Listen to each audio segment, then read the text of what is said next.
بسم الله والصلاة والسلام على رسول الله. السلام عليكم ورحمة الله تعالى وبركاته. كنتمنى تكونوا كلكم في أتم الصحة والعافية. كنعتذر على الغياب ديالي اللي شحال هذه ما نزلت، ولكن رجعت ان شاء الله اليوتيوب. كنتمنى يكون التفاعل في هذا الفيديوهات اللي غادي نحط ان شاء الله. اليوم ان شاء الله شاركت معكم حلوة سهلة، حلوة 7 ملاعق او كيك بارد بالشوكولاته بواحد الصلصه اللي لذيذه بزاف، كيجي الصراحه رائع وكيذوب في الفم. كنتمنى تشجعوني في هذا الفيديو، ما تبخلوش عليا بلي لايك ديالكم والتعاليق ديالكم الى عجبكم لا فيديو، وتبارطاجيو الفيديو مع الاهل والاصدقاء ديالكم. نخليكم مع الوصفه مع طريقه التحضير والمكونات.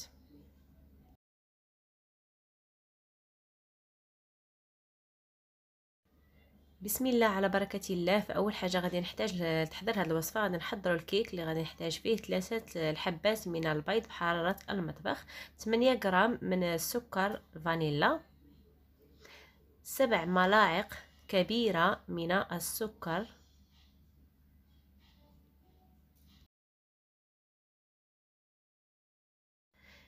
كما كتشوفوا ضروري تعمروهم كيكونوا بومبي، يكونوا عامرين مزيان.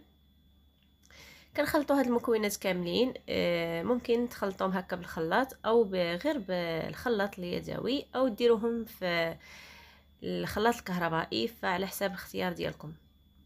من بعد ما خلطت السكر والبيض مزيان حتى كيبيض اللون ديالو تقريبا، غادي نضيف 7 ملاعق كبيره من الزيت النباتيه.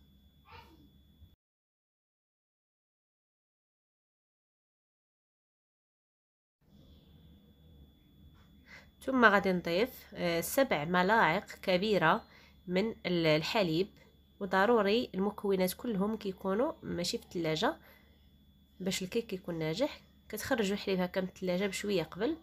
كنخلط هاد المكونات مرة أخرى، وغادي نضيف عليهم الدقيق اللي كنكون مغربلاه من قبل، وكنعاود كنغربلو تاني. في الكيك من الأحسن أنكم تغربلوه 2 ديال المرات. كتبقاو تضيفوا هكا واحد 2 ولا 3 المعالق وانتم كتخلطوا. من بعد غادي نضيف 10 غرام من خميرة الحلويات البيكنج باودر،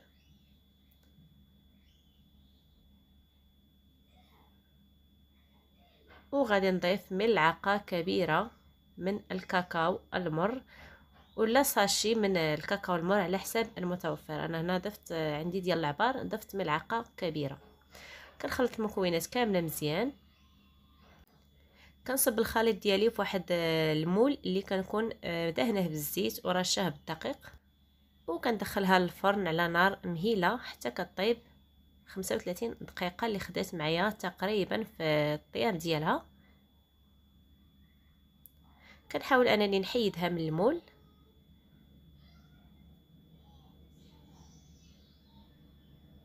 هنا كما كتشوفوا هذا هو السمك ديالها. غادي نحاول انني نقلبها في واحد التبصيل، غندير هذا الوجه هو اللي لتحت، وغادي نرجع المول مره اخرى.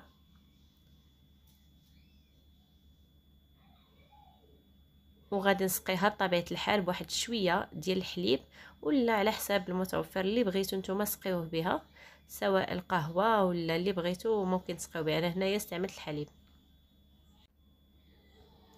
غادي نخليها جانبا، وغادي نحضر الكريمه اللي غادي نحتاج 400 مليلتر من كريمه الخفق.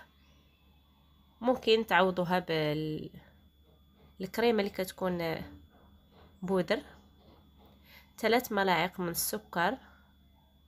من الاحسن انكم تستعملوا السكر ثقيل او السكر بودره.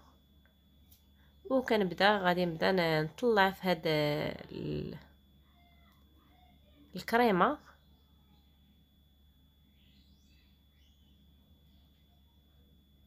ملي كنحصل على هاد القوام هذا اللي كيكون هكايا كريمي، غادي نضيف واحد 2 ملاعق من الكاكاو. هنا استعملت الكاكاو اللي بالسكر، وغادي نستمر في تطلع ديال الكريمه حتى كتولي، حتى كتماسك في بعضياتها. غادي نضيفها على الكيك مباشره، وضروري الكيك تخليوه حتى يبرد مزيان عاد تضيفوا ليه الكريمه.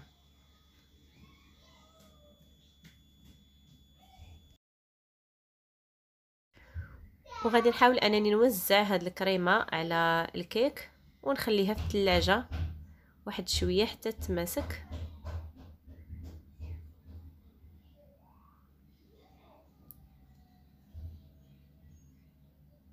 انا هنا غادي ندخلها للثلاجه.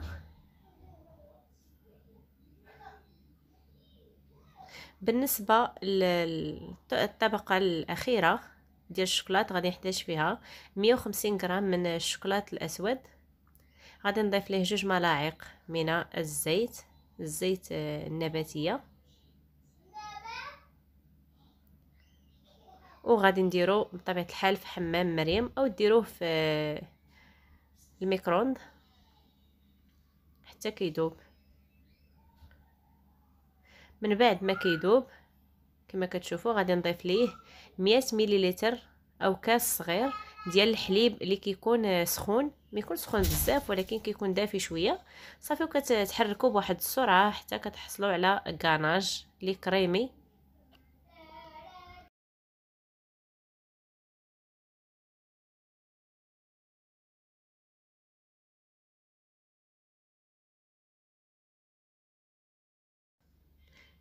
غادي نفرغ هاد الغاناج على الكريمه، على الطبقه ديال الكريمه، ونحاول انني نوزعه على الوجه ديالو كامل، وغادي ندخلو الثلاجه حتى كيتماسك. تقريبا كياخذ معنا واحد الساعه في الثلاجه باش كيجمد مزيان. هكا ملي كيجمد كما كتشوفوا كنقيسو كيكون ما كيتلصقش. صافي كتعرفوا راه جمد معكم. نحيدوا الاطار.